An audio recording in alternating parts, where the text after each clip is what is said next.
I can see a day when there's no more crying. Okay, we're basically 2 days away. This 90-day challenge is wrapping up quite rapidly.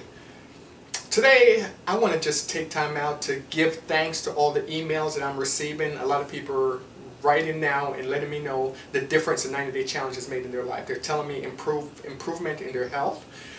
People are telling me, well, you know, Kirk, I went out and got a juicer, I'm losing weight, and just all sorts of magnificent things are happening. I had no idea when I actually started this, people would listen or they would take the advice or they would go out and just act on the information. So I'm very excited about that. People are telling me they're beginning to see differences in their finances, they're seeing changes, and it's just been a blessing. And from you telling me that, it's been a blessing for me. It's been well worth it. And I'm very happy, very thrilled about it. Today, let me share something with you because, again, I always like to talk about the mind and perception, and when you change the way you look at things, the things you look at change. When I was growing up, like in my teenage years, I was depressed a lot. Suffered from depression. I don't know if I should say suffered, because I guess I suffered through it, but I looked at it differently because depression in itself is not a bad thing. But we give it a negative label and it turns out to be a bad thing for us. Let me explain what I'm speaking about. I was watching a program, I think maybe yesterday or 2 days ago, and it was called Locked Up Abroad. Some young girl, 18 years old, went into Colombia and decided she's going to bring cocaine back in her bra. And sure enough, she got caught and had to go to prison. When she went to prison there, she immediately became depressed. Once she became depressed, she started sleeping for about 18, 19 hours per day initially. After maybe about 3 weeks of doing this, in this deep state of depression, sleeping for about 18, 20 hours per day, she got up and she started writing. But she started writing a letter to herself, but the letter was written in the third person. Let's say her name was Michelle. She started writing, "Dear Michelle, I know you're going through a hard time right now. I know that you're confused." And she wrote her way out of this depression.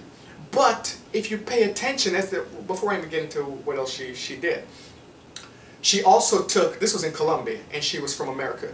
So she took the Colombian women who were in the prison with her, and she started teaching them English, started teaching them how to translate the language, and became very productive in her cell and during her time in the prison.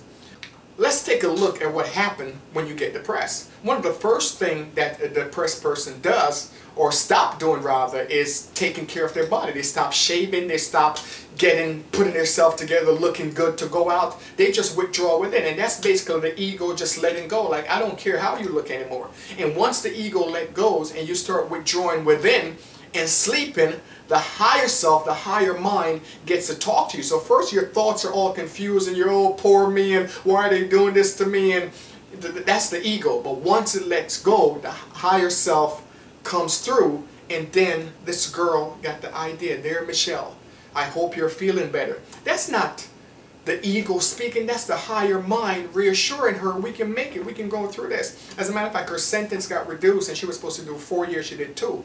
But forget about that story. Just think about whenever you're depressed, basically all you're doing, you're going within. And that's never a bad thing. It's just staying there and not acting on the information that you're channeling from your higher self while you're depressed. Because you get some very good information, you get some very good ideas, but a lot of times we just don't act on it. And the ego will tell us, oh, that will never work, and oh, you know, this is just nonsense. But if you really listen, if you're in that state and you listen, you will get some good ideas.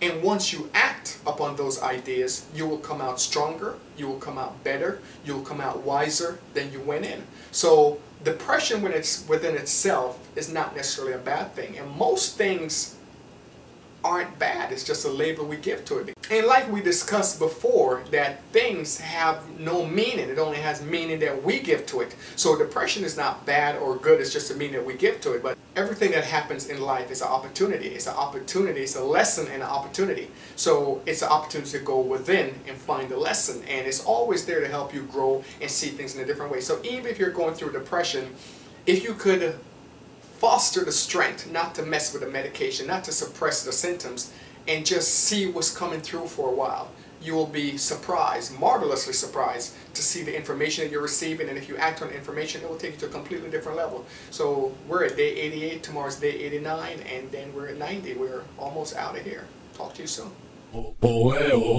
I can see a day